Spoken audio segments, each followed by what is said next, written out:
30대 여성 조 씨는 중매로 법조인 남편을 만나서 일사천리로 결혼했습니다. 얼마 뒤에 예쁜 딸아이도 태어났지만 아이 울음소리도 듣기 싫다던 남편, 온갖 트집을 잡고 조 씨에게 폭력까지 행사했다고 하는데요. 심지어 딴 여자도 만나고 집까지 나가버린 상황. 어느덧 10년이 훌쩍 넘고 남편에게서 전해진 뜻밖의 소식이 있었습니다. 망연자실한 조 씨에게 대체 무슨 일이 생긴 걸까요? 야, 세상에 어떻게 이런 일이 있을 수 있을까요? 너무나 황당하고 기막히다면서 사연을 보내주신 40대 아내의 사연입니다. 자, 법조인 남편을 만나서 결혼한 건 벌써 14년 전이라고요? 네, 맞습니다. 사연자인 40대 조 씨는 14년 전에 중매로 법조인 남편을 만나서 그야말로 일사천리로 결혼을 했습니다. 만나서 결혼까지 6개월도 채 안 됐으니까 정말 빠르게 진행된 건데요. 직장도 번듯하고 집도 잘 산다고 하니까 친정에서는 더 볼 것도 없다고 생각했다고 합니다. 직장, 인물, 재산에서 빠지는 게 없었을지도 몰라도 살아보니까 인성이 문제였습니다. 신혼 초에는 잘 몰랐는데 남편이 시가에 비해 친정이 조금 기운다고 생각했는지 툭하면 수준이 안 맞는다, 아하. 말이 안 통한다는 이야기를 해왔다고 합니다. 그래도 아이를 낳으면 달라지고 또 가정에 마음을 붙이겠거니 했는데 딸아이를 낳고서는 더 심해졌다고 합니다. 아니 어떻게 자기 배우자한테 수준이 안 맞는다는 얘기를 해요. 네, 그러니까 정말 얼마나 속이 터지고 상처를 받으셨겠어요. 근데 그 정도 얘기는 그냥 귀여운 걸로 시작하는 거고요. 이제부터 들어보시면 더 화가 나실 거예요. 일단 우리 본인 아기가 울면 힘들긴 해도 너무 소중하고 예쁘니까 울을 달래주려고 그러고 왜 우는지 이렇게 보는 게 아빠의 마음인데 여기는 아기가 울면 이제 짜증을 내기 시작했고 이 짜증을 부인한테 다 풀면서 집에 오면 아이 보기 싫으니까 그냥 방에 들어가서 나오지를 않았다고 합니다. 그리고 이제 살림과 육아를 그러다 보니까 이분이 조 씨가 다 하셔야 되잖아요. 남편이 돈도 잘 버니까 도움이라도 좀 불러주면 좋겠는데 얼마나 결벽증이 심한지 집에 누가 오는 걸 못 본다고 합니다. 아이고. 그렇기 때문에 누구 도움도 받을 수 없었고요. 여기까지 이제 혼자서 다 해야 되는 상황에 반찬 투정 또 기본이고요. 살림 간섭 옵션이고요. 그다음에 온갖 트집을 다 잡더니 이제 나중에는 폭력까지 쓰기 시작했습니다.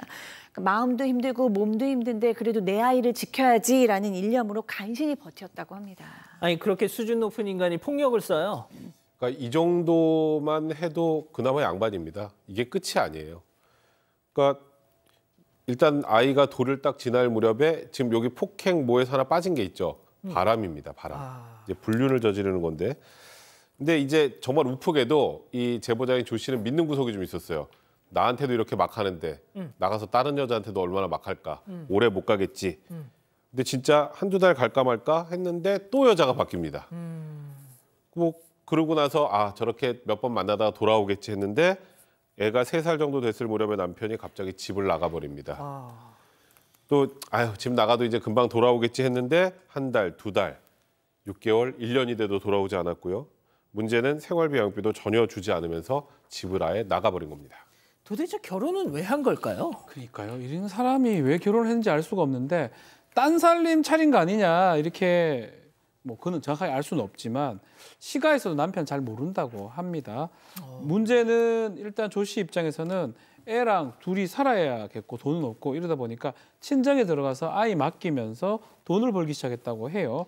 배달, 청소, 식당, 서빙, 사무보조, 예식장, 하객 알바, 어린이집 선생님 정말 안 해본 일이 없을 정도로 일을 많이 했다라고 하고 다만 이게 결혼생활 맞냐라고 고민을 많이 하고 앞으로 좀 깜깜하고 힘들었지만 딸을 보면서 버텨왔다고 하고요. 이혼을 하더라도 딸이 좀 큰 다음에 해야 되겠다라고 마음을 먹었다고 합니다.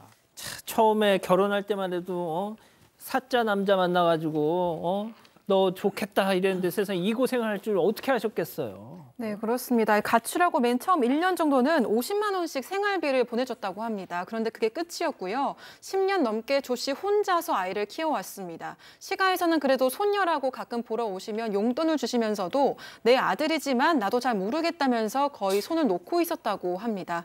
남편이 절대 돈을 못 버는 사람도 아니고 또 시가 형편도 나쁘지 않았는데 조 씨와 딸에게는 생활비다운 생활비를 준 적이 거의 없었다고 합니다. 그래도 이 악물고 버텨왔던 조 씨를 무너뜨리는 일이 있었다고 하는데요. 뭔데요? 가출한 남편에게서 이혼 소장을 받게 된 겁니다. 백 변호사님, 이게 유책 배우자가 이혼 소장을 낼 수 있어요? 소장은 낼 수 있죠. 보통은 유책 배우자가 이혼 소장을 내면 이혼 소송이 기각이 되죠. 근데 일단은 이분은 이혼할 생각이 전혀 없는데 소장 날라온 거 정말 이건 상상 그 이상입니다. 그래서 이제 변호사를 만나봤어요. 예. 변호사가 이혼 기각을 요청할 때는 이분 얘기입니다. 예. 상대방을 헐뜯으면 안 된다. 전 이게 좀 이상해요. 변호사가 이렇게 상담을 했을 리가 없을 것 같은데 그래서 적극적으로 남편의 유책 사유를 입증하지 못했다고 합니다. 뭐 진단서, 해바라기 센터 이런 기록 다 갖고 있었는데 그거 내지 않았고 또 가정폭력으로 경찰에 신고했던 것들도 제대로 재판에 현출하지 못했던 것 같습니다. 그래서였는지 모르겠습니다만 최근 법원에서 이혼하라라는 판결이 나왔다는 거예요. 1심에서. 유책 배우자가 이혼소송 제기했고 나 이혼 안 하겠다고 했는데 이혼해라라고 판결이 나왔다고 합니다. 그러니까 지금 뭐 물론 이혼하고 뭐 양육비나 이런 걸 주라고 판결했지만 그동안의 한 행태를 봐서 이걸 줄지도 모르겠고 굉장히 당혹스러운 상황이라고 합니다. 자, 일단 제가 박 변호사님 네. 얘기는 좀 이따 들어볼게요. 네. 자, 그럼 여기서 별별 상담소 오늘의 궁금증 짚어보죠. 자, 유책 배우자에게 날개를 달아준 판결, 왜 제가 이혼을 당해야 하나요? 라고 하셨는데 네. 자, 박 변호사님, 네.